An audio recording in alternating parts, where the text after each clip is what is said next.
Mary മാതാവേ, എന്നെ നൊന്തുപറ്റ അമ്മയാണ് നിന്നെക്കുറിച്ചും എൻ്റെ രക്ഷകനായ യേശുവിനെക്കുറിച്ചും എനിക്ക് പറഞ്ഞു തന്നത്. എൻ്റെ അമ്മയുടെ കണ്ണുനീരു നിറഞ്ഞ കണ്ണുകളിൽ, അവൾ എനിക്ക് വേണ്ടി സഹിച്ച ത്യാഗഭാരങ്ങളിൽ, വ്യാകുല മാതാവേ, നിന്നെ ഞാൻ നേരിട്ട് കണ്ടത് ഓർക്കുന്നു.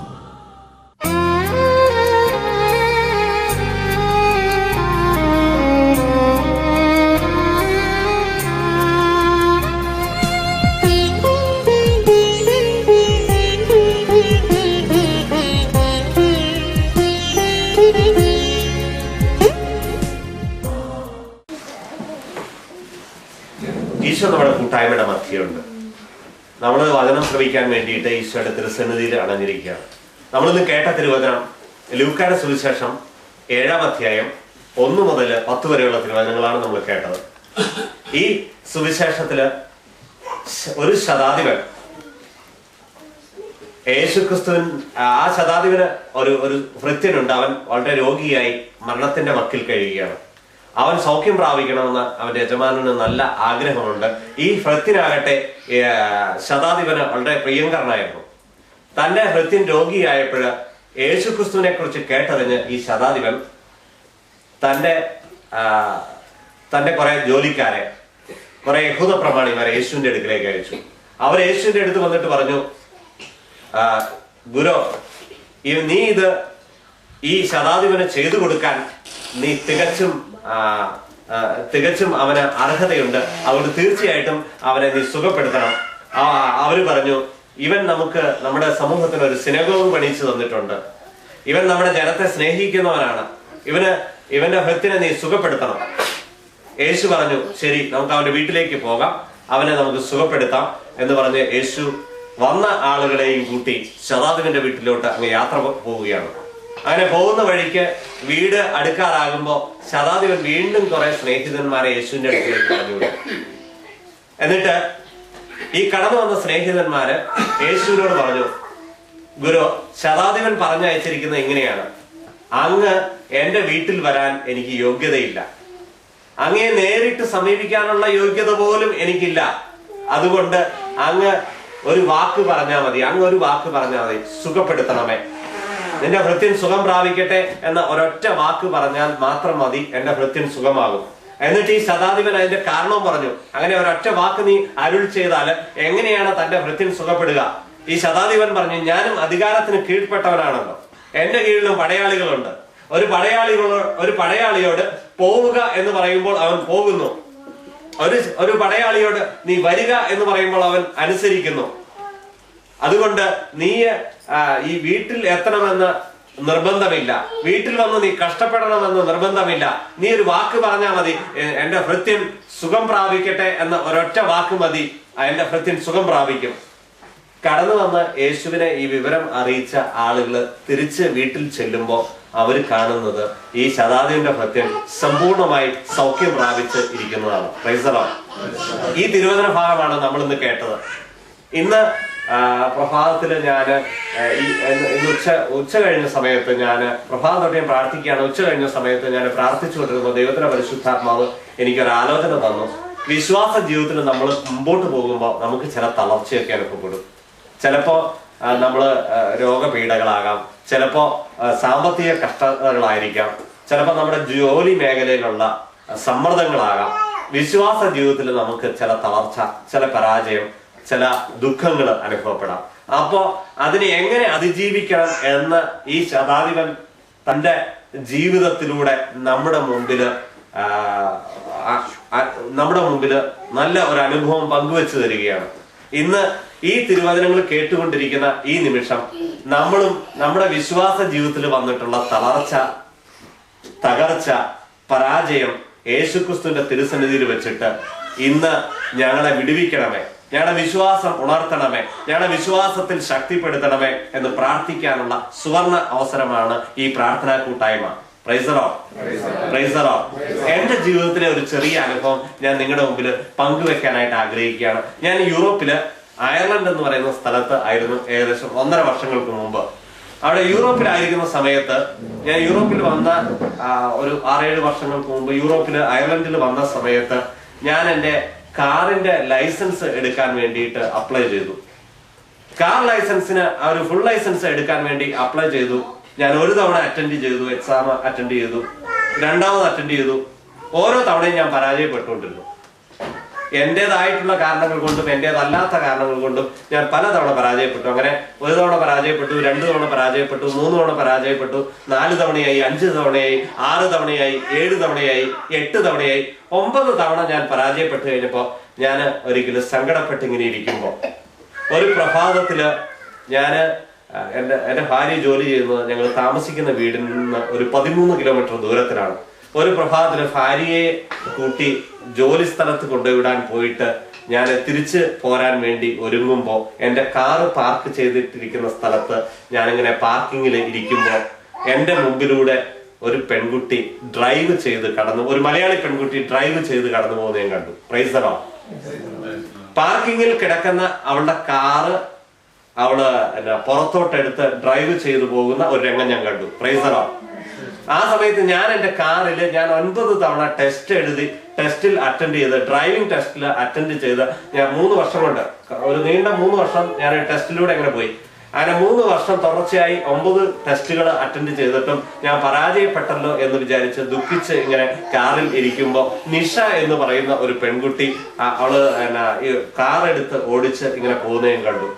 അവള് കാറ് പാർക്കിങ്ങിൽ നിന്ന് എടുക്കുമ്പോ ഞാൻ എടുക്കുന്ന സമയത്ത് ഞാൻ അത് കണ്ടു. പെട്ടെന്ന് ഞാൻ അവളെ ആ കാർ എടുക്കുന്നത് ഞാൻ വളരെ സൂക്ഷിച്ചു നോക്കി. അവള് മിററെല്ലാം നോക്കി, ലെഫ്റ്റ് സൈഡിലെയും റൈറ്റ് സൈഡിലെയും സെന്ററിലെയും മിററൊക്കെ നോക്കി വളരെ മനോഹരമായി സ്ട്രെയിറ്റ് ആയി കാറ് ബാക്കിലോട്ട് എടുക്കുന്നത് കണ്ടപ്പോൾ എന്റെ വിശ്വാസം, ഞാൻ വളരെ ദുഃഖത്തിലിരുന്ന എന്റെ വിശ്വാസം പെട്ടെന്ന് ഉണർന്നു.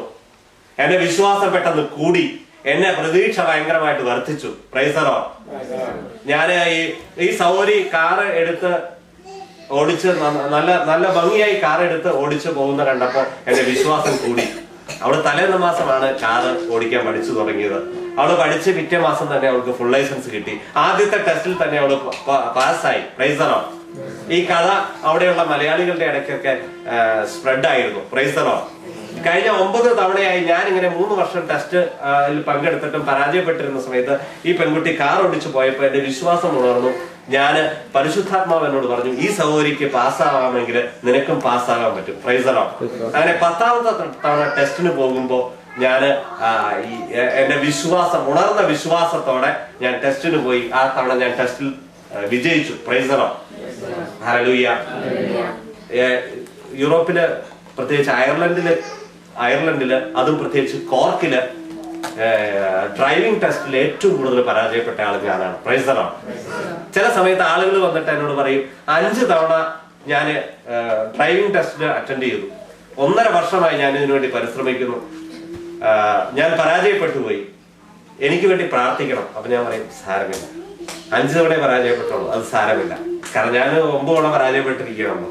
അപ്പൊ ഞാൻ പറയും, അത് സാരമാക്കേണ്ട കാര്യമല്ല, അത് വലിയ പ്രശ്നമൊന്നുമില്ല. അതിലും വലിയ പ്രശ്നങ്ങൾ ദൈവം പരിഹരിക്കാൻ ശക്തിയുള്ളവനാണ്. Price the Lord. നമ്മുടെ ജീവിതത്തിലെ പരാജയങ്ങൾ ദൈവം വിജയത്തിനും വിശുദ്ധിക്കും വിശ്വാസ വർധനവിനുമായി ഉപയോഗിക്കാൻ ദൈവം ആഗ്രഹിക്കുന്നുണ്ട്. എന്റെ ജീവിതത്തിലെ മറ്റൊരു അനുഭവം നിങ്ങളോട് പറയാം. ഇത് പരാജയത്തിന്റെയും സഹനത്തിന്റെയും ഒരു അനുഭവമായിരുന്നെങ്കിൽ അടുത്ത ഞാൻ പറയാൻ പോകുന്ന ഒരു അനുഭവം ഡൽഹിയിലുള്ള ഒരു അനുഭവമാണ്. ഞാൻ വിശ്വാസത്തിലേക്കും ദൈവാനുഭവത്തിലേക്കും വന്നപ്പോ യേശുക്രിസ്തുവിൽ ആശ്രയിക്കേണ്ടതിന്റെ ഒരു ആവശ്യകത, യേശുക്രിസ്തുവിൽ ആശ്രയിച്ചാൽ ഒരു ദൈവമക്കളെ, ദൈവമകനെ, ഒരു ദൈവ പൈതലിനെ എത്ര ശ്രേഷ്ഠമായി, എത്ര അനുഗ്രഹപ്രദമായി, എത്ര ഗ്ലോറിയസ് ആയി ദൈവം കൊണ്ടുപോകും എന്ന് കാണിക്കുന്ന ഒരു അനുഭവം ഞാൻ നിങ്ങളുമായിട്ട് പങ്കുവെക്കാൻ ആഗ്രഹിക്കുകയാണ്. ഞാൻ യേശുവിലേക്ക് തിരിഞ്ഞ നാളുകളിൽ, ഡൽഹിയിൽ വെച്ച് തിരിഞ്ഞ നാളുകളിൽ എനിക്കൊരു സുഹൃത്തുണ്ടായി. ആ സുഹൃത്തിന്റെ പേര് റജി എന്നാണ്. അദ്ദേഹം ഒരു മലയാളിയാണ്. കേരളത്തിൽ നിന്ന് സാധാരണ ഒരു മലയാളിയെ പോലെ ജോലി തേടി ഈ എഞ്ചിനീയറിംഗ് ബിരുദധാരി വടക്കേ ഇന്ത്യയിൽ വന്നു. Price the Lord.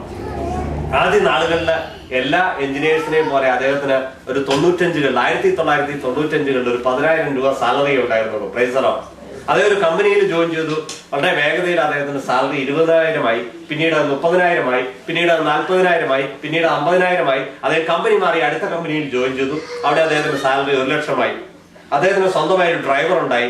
കുറെ നാളുകൾ കഴിഞ്ഞപ്പോൾ അദ്ദേഹം ആ കമ്പനിയുടെ ജനറൽ മാനേജറായി. പ്രൈസറോ. കുറച്ചുകൂടി നാളുകൾ കഴിഞ്ഞപ്പോൾ അദ്ദേഹം ഇന്ത്യയിലെ കമ്പനിയുടെ ജനറൽ മാനേജറായി മാറി. കുറെ നാളുകൾ കൂടി കഴിഞ്ഞപ്പോൾ അദ്ദേഹത്തെ കമ്പനി ചൈനയിലേക്ക് അയച്ചു. ചൈനയുടെയും ഏഷ്യയുടെ മൊത്തം മുഴുവന്റെയും ഹെഡായി അദ്ദേഹം മാറി. പ്രൈസറോ. അദ്ദേഹത്തിന്റെ ഫാമിലിയുമായി, റെജി എന്നാണ് അദ്ദേഹത്തിന്റെ പേര്, അദ്ദേഹത്തിന്റെ ഭാര്യയുടെ പേര് അനു എന്നാണ്. ആ കുടുംബവുമായി എനിക്കും ഞങ്ങളുടെ കൂട്ടായ്മയ്ക്കും സുവിശേഷ വേലയുമായി ബന്ധപ്പെട്ടും നല്ല ബന്ധമുണ്ടായിരുന്നു. പ്രൈസറോ. ഞങ്ങളുടെ സുവിശേഷ കൂട്ടായ്മയെ റെജിയും കുടുംബവും സഹായിക്കുമായിരുന്നു. ഞാൻ 2 വർഷം മുമ്പ് മൂന്ന് വർഷം മുമ്പ് റെജിയുടെ കുടുംബത്തിൽ ഒരിക്കൽ പോകുമ്പോൾ അദ്ദേഹത്തിന്റെ സാലറി, ഒരു മാസത്തെ സാലറി 30 ലക്ഷം രൂപയാണ്. പ്രൈസറോ. ഒരു സിഇഒയുടെ സാലറി അത്രയൊക്കെ ആകാം കേട്ടോ, നുണയല്ല. ഒരു കമ്പനിയുടെ സിഇഒയ്ക്ക് അത്രയും സാലറി ഒക്കെ ആകാം. പ്രൈസറോ. നിങ്ങൾ ഗൂഗിൾ ചെയ്താൽ സിഇഒയുടെ സാലറി നിങ്ങൾക്ക് കാണാൻ പറ്റും. പ്രൈസറോ. ഹല്ലേലൂയ. കഥയുടെ മർമ്മം ഇതാണ്.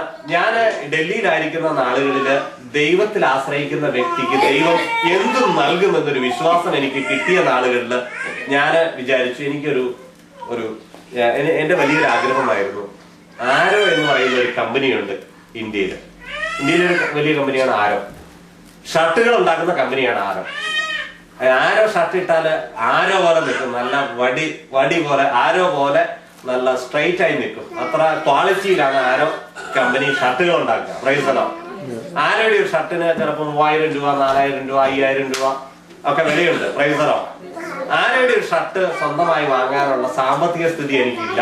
അതുകൊണ്ട് ഞാൻ പ്രാർത്ഥിക്കാൻ തീരുമാനിച്ചു. ഞാൻ ഇങ്ങനെ പ്രാർത്ഥിച്ചു, കർത്താവേ, ഒരു ആരോ ഷർട്ട് എനിക്ക് അയച്ചു തരണമേ, ഒരു ആരോ ഷർട്ട് എനിക്ക് അയച്ചു തരണമേ, ഒരു ആരോ ഷർട്ട് അയച്ചു തരണമേ.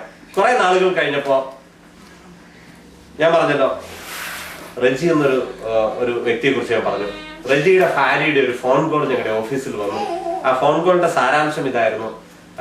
അനു എന്ന് പറയുന്ന ഈ സൗരി വിളിച്ചിട്ട് പറഞ്ഞു, ഞാനൊരു ഭർത്താവിന് വേണ്ടി ഒരു ആരോ ഷർട്ട് മേടിച്ചു, ഗിഫ്റ്റ് കൊടുക്കാൻ വേണ്ടി, ബർത്ത്ഡേ ഗിഫ്റ്റ് കൊടുക്കാൻ വേണ്ടി ഒരു ആരോ ഷർട്ട് ഇന്ന് വാങ്ങിച്ചു. എന്നാൽ ഈ ഷർട്ട് ഭർത്താവിന്റെ കഴുത്തിന് അത്ര സ്യൂട്ടാവുന്നില്ല. ഷർട്ടിന്റെ കഴുത്ത് അല്പം വലുതാണ്. ഭർത്താവിന് അത് ഇഷ്ടപ്പെടുന്നില്ല, സൂട്ടാകുന്നില്ല. നിങ്ങൾക്ക് വിരോധമില്ലെങ്കിൽ ഈ ഷർട്ട് ഞങ്ങളുടെ വീട്ടിൽ വന്നൊന്ന് കളക്ട് ചെയ്തുകൊണ്ട് പോകണം. നിങ്ങൾക്ക് പ്രയോജനപ്പെടുമെങ്കിൽ നിങ്ങൾ ആ ഷർട്ട് എടുക്കണം. ഇതാണ് ഫോൺ കോളിന്റെ സന്ദേശം. പ്രൈസറോ. ഞാൻ ഉടനെ റെജിയുടെ വീട്ടിൽ ചെന്നു. ഞാൻ പറഞ്ഞു, താങ്ക് യു വെരി മച്ച്. ഇതിനു വേണ്ടിയായിരുന്നു ഞാൻ കാത്തിരുന്നത്. ഈ ദിവസത്തിന് വേണ്ടി, ഈ മണിക്കൂറിന് വേണ്ടിയായിരുന്നു ഞാൻ കാത്തിരുന്നത്. ഞാനും ഇത് ഓർഡർ കൊടുത്തിട്ട് 6 മാസമായിരുന്നു. ഇത്ര ലേറ്റ് ആകുന്നത് എന്താണെന്ന് ഞാൻ ആലോചിച്ചുകൊണ്ടിരിക്കുകയായിരുന്നു. വളരെ നന്ദി എന്ന് പറഞ്ഞ് ഞാൻ ഷർട്ട് മേടിച്ചു തോന്നുന്നു. പ്രൈസറോ. പ്രൈസറോ. യേശു നമ്മുടെ പ്രാർത്ഥനയ്ക്ക് ഉത്തരം നൽകുന്നവൻ. യേശു നമ്മുടെ കണ്ണുനീര് കാണുന്നവൻ. യേശു നമ്മുടെ വേദന കാണുന്നവൻ. ഒരു ആരോ ഷർട്ടിന് വേണ്ടിയുള്ള പ്രാർത്ഥന വളരെ പ്രാധാന്യമുള്ളതല്ല. ഏത് ഷർട്ട് ഇട്ടാലും നമുക്ക് സുഖമായി ജീവിക്കാം. ആരോ ഷർട്ട് തന്നെ ഇടണമെന്ന് ഒരു നിർബന്ധവുമില്ല. സാധാരണ ഒരു 500 രൂപയുടെ ഷർട്ട് ഇട്ടാലും നമുക്ക് ഷർട്ടിന്റെ പ്രയോജനം കിട്ടും. പ്രൈസറോ. അങ്ങനെ ഇരിക്കെ ആരോ ഷർട്ട് വേണം, എനിക്ക് ആരോ ഷർട്ട് വേണം എന്ന് പറഞ്ഞ ഒരു വ്യക്തി പ്രാർത്ഥിക്കുമ്പോ അവൻ ആരോ ഷർട്ട് തന്നെ നൽകി അനുഗ്രഹിക്കുന്ന ഒരു ദൈവത്തിന്റെ തിരുസന്നിധിയിൽ നിന്നിട്ട്, ദൈവമേ, ഞാൻ ക്യാൻസർ രോഗിയാണ്, എയ്ഡ്സ് രോഗിയാണ്, എനിക്ക് ജീവിക്കാനായിട്ട് താമസിക്കാൻ ഒരു വീടില്ല, എനിക്ക് ഭക്ഷണം കഴിക്കാനായിട്ട് ഒരു സമ്പാദ്യം ഉണ്ടാക്കാനായിട്ട് ഒരു ജോലിയില്ല എന്ന് പറഞ്ഞ് ഒരു വ്യക്തി ദൈവസന്നിധിയിൽ കണ്ണുനീരൊഴുക്കുമ്പോ ആ വ്യക്തിയുടെ പ്രാർത്ഥന ഈ ദൈവം കേൾക്കുമോ? ഇതാണ് എന്റെ ചോദ്യം. പ്രൈസറോ. തീർച്ചയായിട്ടും നിങ്ങൾ PR-ന് വേണ്ടിയിട്ട്, രോഗസൗഖ്യത്തിന് വേണ്ടി, വീടിന് വേണ്ടി, കുടുംബത്തിന്റെ ഉയർച്ചയ്ക്ക് വേണ്ടി, മക്കളൊന്ന് നല്ല പഠിക്കുന്നവരായി മാറണമേ എന്ന് പറഞ്ഞ് ദൈവസന്നിധിയില് കണ്ണുനീരോടെ കൈ ഉയർത്തുമ്പോ, നിങ്ങളുടെ ഹൃദയം ഉയർത്തുമ്പോ സ്വർഗത്തിലെ ദൈവം നിങ്ങളുടെ പ്രാർത്ഥന തള്ളിക്കളയുകയില്ല എന്നാണ് ഞാൻ പറഞ്ഞു വന്ന കഥയുടെ സാരാംശം. Price the Lord. Hallelujah. Hallelujah. നിങ്ങൾ വിശ്വസിക്കും എങ്കിൽ, നിങ്ങൾ ഹൃദയത്തിലെ ഈ തിരുവചനങ്ങളെ ഏറ്റെടുക്കും എങ്കിൽ, ഇന്ന് സത്യമായിട്ടും നിങ്ങളുടെ പ്രാർത്ഥന ഏത് മേഖലയിലാണോ, അതൊരു പക്ഷെ രോഗസൗഖ്യത്തിന് വേണ്ടിയാകാം, മക്കൾ നന്നായി പഠിക്കുന്നവരാകാൻ വേണ്ടിയാകാം, ഒരുപക്ഷെ IELTS പരീക്ഷയുടെ വിജയത്തിന് വേണ്ടിയാകാം, PR കിട്ടാൻ വേണ്ടിയാകാം, സിറ്റിസൺഷിപ്പിന് വേണ്ടിയാകാം, ജോലി സ്ഥലത്തുള്ള സമ്മർദ്ദത്തെ അതിജീവിക്കാൻ വേണ്ടിയാകാം, മക്കളുടെ സ്കിൻ അലർജി മാറാൻ വേണ്ടിയാകാം, ഒരുപക്ഷെ രോഗപീഠകള് വിട്ടൊഴിഞ്ഞു പോകാൻ വേണ്ടിയാകാം, നിരന്തരമായ പരാജയങ്ങള് മാറി വിജയത്തിലേക്ക് ജീവിതം ഒന്ന് വരണമേ എന്നതാകാം നിങ്ങളുടെ പ്രാർത്ഥന ആവശ്യം. തീർച്ചയായിട്ടും ഇന്ന് യേശു നമുക്ക് ഉത്തരം നൽകും. തീർച്ചയായിട്ടും നമ്മുടെ കണ്ണുനീര് യേശു തുടച്ചു മാറ്റും. Price the Lord. വിശ്വസിക്കുമെങ്കിൽ നിങ്ങളുടെ ജീവിതത്തെ പണിയാൻ പറ്റിയ 4 തിരുവചനങ്ങൾ നിങ്ങളുടെ മുമ്പിൽ ഞാൻ വെക്കാൻ ആഗ്രഹിക്കുന്നു. വിശ്വാസത്തിന്റെ 4 അമൂല്യ മുത്തുകൾ പോലുള്ള വിശ്വാസ വചനങ്ങൾ. അത് നമ്പർ 1 ലൂക്ക 1:37.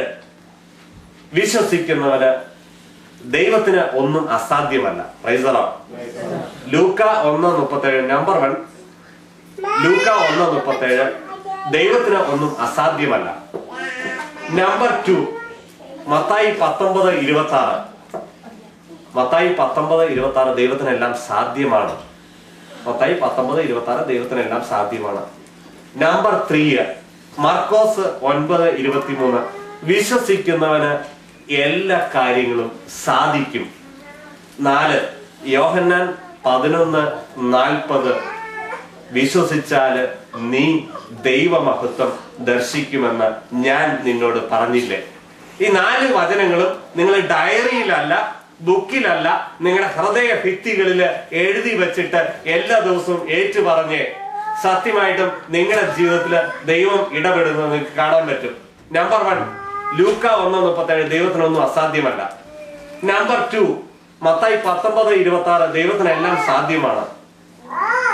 നമ്പർ 3 മർക്കോസ് 9:23 വിശ്വസിക്കുന്നവരെ എല്ലാ കാര്യങ്ങളും സാധിക്കും. യോഹന്നാൻ 4-ാമത്തെ വചനം യോഹന്നാൻ 11:40 വിശ്വസിച്ചാല് നീ ദൈവമഹത്വം ദർശിക്കുമെന്ന് ഞാൻ നിന്നോട് പറഞ്ഞില്ലേ. Price the Lord. Price the Lord. നമുക്ക് ഈ ശുശ്രൂഷ കൺക്ലൂഡ് ചെയ്യാം. ഒരു നിമിഷം എഴുന്നേറ്റ് കിട്ടാം. നമുക്ക് ഈശോയുടെ അതൊരു പക്ഷെ വീട് വാങ്ങാനുള്ള ആഗ്രഹമായിരിക്കും. കർത്താവ് എന്നെ ഈ നാട്ടിലേക്ക് എന്തിനാ കൊണ്ടുപോകുന്നത്?